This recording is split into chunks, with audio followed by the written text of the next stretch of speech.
Ana teringat sebuah riwayat yang dikeluarkan Imam Ahmad dalam sunannya, Al-Hakim dalam mustadraknya, bahwasanya Umar radhiyallahu, lihat bagaimana para sahabat tuh hatta dalam masalah dunia nggak mau menyelisihi Rasulullah SAW. Lalu bagaimana dalam masalah agama?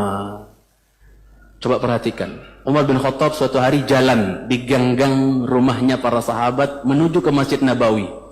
Jalan. Umar bin Khattab dengan tampangnya, antum tahulah, wong dehemannya saja dalam hadis Muslim bikin tukang cukur kencing berdiri, ya kan? Beliau mau cukur, bukan beliau bekam di kepala, maka beliau cukur dulu. Tapi pas dicukur nggak sengaja, dehem, itu tukang cukurnya langsung kencing berdiri. Saking itu dehemannya Umar, saking menggelegar suaranya, mungkin kayak gemur atau apa gitu kan. Maka apa? Yang sebenarnya upahnya bukan 40 dirham, maka untuk uang kaget dikasih 40 dirham oleh Umar radhiyallahu taala anhu. Umar jalan menuju masjid. Tiba-tiba di pertengahan jalan ada talang, untuk biasanya untuk jatuh hujan ya, talang. Itu apa? Dari rumahnya seorang sahabat ada talang, moncong ke jalan. Maka beliau katakan, wallahi la uhawilanna, demi Allah ini saya akan lencengkan ini talang, ini kok menghadap jalan nanti ngenain orang gitu kan, ya kok agak ngelenceng ke jalan nanti ngenain orang ini, siapa punya? Naik dia, nggak pakai ngomong, langsung dia naik, seret, dia apa?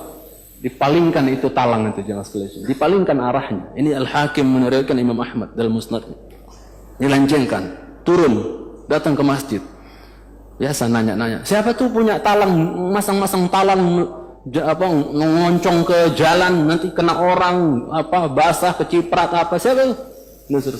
Maka apa? Para sahabat mengatakan, itu yang masang Rasulullah lo Umar, katanya. Itu talang yang masang siapa? Rasulullah SAW. Nggak pakai ngomong, langsung kemana? Naik lagi ke atas,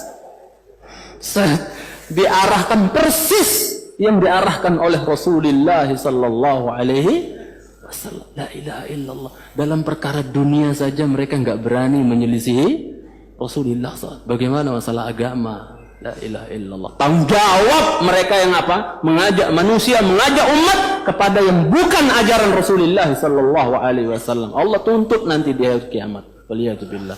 Contoh lain saya bawakan, misalnya Abdullah bin Mas'ud yang tadi saya bilang tipis betis. Ya. Kurus radhiyallahu taala anhu, tapi antum tanya ini ayat dari Al-Fatihah sampai An-Nas, tanya di mana turunnya, kapan turunnya, tentang apa turunnya, semuanya dia tahu. Bahkan dia pernah menantang, siapa yang merasa dirinya lebih jago, lebih paham ilmu tafsir dibandingkan saya, di mana dia berada, saya akan musafir melakukan perjalanan jauh untuk datangi dia kalau ada yang lebih canggih dalam ilmu tafsir. Subhanallah. Maka apa jemaah sekalian cintai, Ibnu Mas'ud suatu hari mau datang ke masjid. Sahabat, ada dua sahabat lagi berantem, biasa, jangankan ikhwan sekarang berantem gara-gara apa, ini depan Nabi, dua sahabat di masjid berantem, wah lo kalau bahasa kita sekarang gitu kan, saling tunjuk. Maka apa jemaah sekalian cintai, Rasulullah SAW mengatakan apa? Ya, ijlisu, duduk. Antum perhatikan di sini, mungkin sebagian pernah mendengar Rasulullah SAW mengatakan duduk semuanya, kan berantem itu pada berdiri kan, berantem, wah, kata Rasul duduk. Rasul yang ngomong duduk, nggak ada yang berani apa? Ngutang berdiri, enggak. Pada duduk semua. Qaddarallah ma syaa fa'al. Pas Rasul bilang, ijlisu, duduk. Abdullah bin Mas'ud datang dari luar, nggak ngedong apa-apa, orang berantem, orang nggak paham. Tapi ketika beliau sampai di tengah-tengah pintu, pas Rasul mengatakan apa? Duduk. Nggak ngedong apa-apa, langsung dia duduk di pas tengah-tengah pintu masjid, duduk di situ. Orang-orang bingung, loh, Ibnu Mas'ud ngapain ngalangin orang di masjid itu? Apa di pintu? Rasul sudah bersabda, "Utut tariqa haqqah," berikan jalan itu apanya? Haknya. Duduk di pintu, maka Rasul menegur, Ibnu Mas'ud, ya, kok duduk di situ? Orang mau masuk dan seterusnya. Apa kata dia? Ya Rasulullah, apa kata Ibnu Mas'ud radhiyallahu taala anhu, khasyitu an ukhalifaka fa ahlak. Aku khawatir akan celaka, akan binasa ya Rasulullah gara-gara menyelisihimu, kata siapa? Kata Abdullah bin Mas'ud. Wong tadi ketika aku masuk engkau mengatakan duduk, ya aku duduk katanya. Padahal dia enggak ngedong apa-apa. Lihat bagaimana para sahabat radhiyallahu taala anhu ajmain. Ya. Hatta dalam masalah dunia nggak berani menyelisih Rasulullah, apalagi mengganti-ganti dalam masalah agama, nggak berani mereka. Makanya jangan sekali cintai karena Allah Subhanahu Wa Taala dalam hadis Bukhari, dalam hadis Haud, dalam hadis apa? Dalam hadis berkenaan tentang telaga Nabi nanti di mahsyar, ya.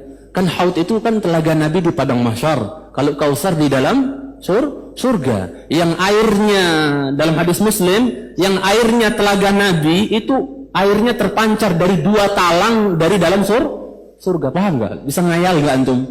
Bisa ngayal kan? Ini telaganya Nabi yang terbentang luas di padang mahsyar, yang pusarnya adalah mimbarnya Rasulullah Sallallahu Alaihi Wasallam. Telaga beliau adalah mimbarnya, pusarnya di situ. Maka apa? Airnya itu mengalir dari 2 talang dari dalam surga. Yang kata Rasulullah, ya yang satunya dari zahab, yang satunya dari warik. Maksudnya talang yang satu dari emas, yang satunya dari perak. Maka apa? Ketika Rasulullah SAW melihat malaikat-malaikat mengusir sebagian orang yang mau mendekati telaga Rasulullah SAW. Sering dengar kan?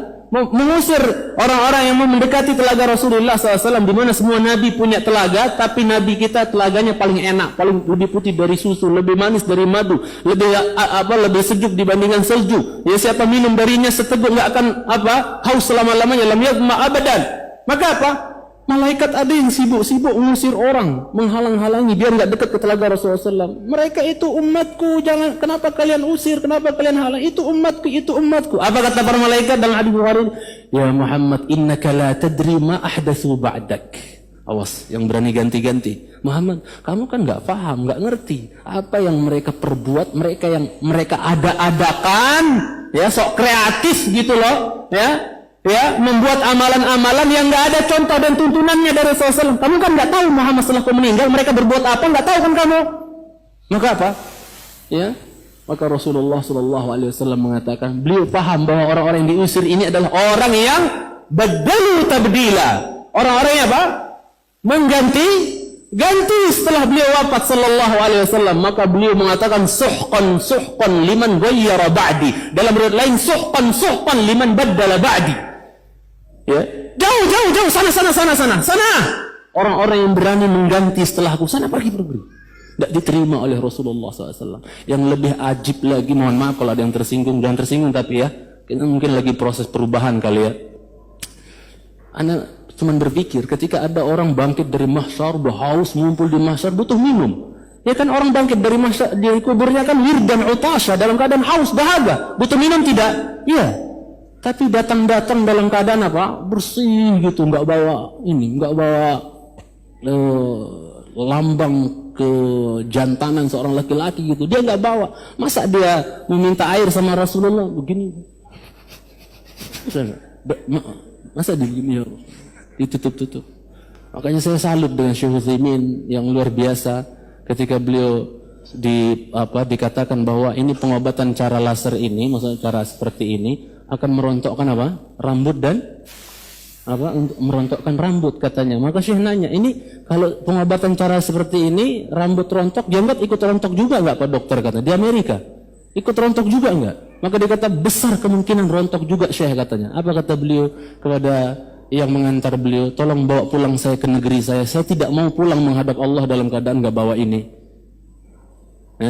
Enggak mau pulang kepada Allah dalam keadaan enggak bawa ini. Maka kalau ada ikhwan nanya, saya kemarin ini ada orang, Ustadz saya ditawarin kerja bagus, gajinya keren dan seterusnya, tapi apa? Tapi harus dikorbankan yang ini, mau milih aturan Muhammad SAW, aturan bos ente. Saya bilang gitu, udahlah, pilihan, hidup ini pilihan, saya bilang, mikir sendirilah, saya bilang. Itu jemaah sekalian, cintaikan Allah Subhanahu Wa Taala. Ala kulli hal, jangan sampai kita berani mengganti-ganti setelah Rasulullah SAW.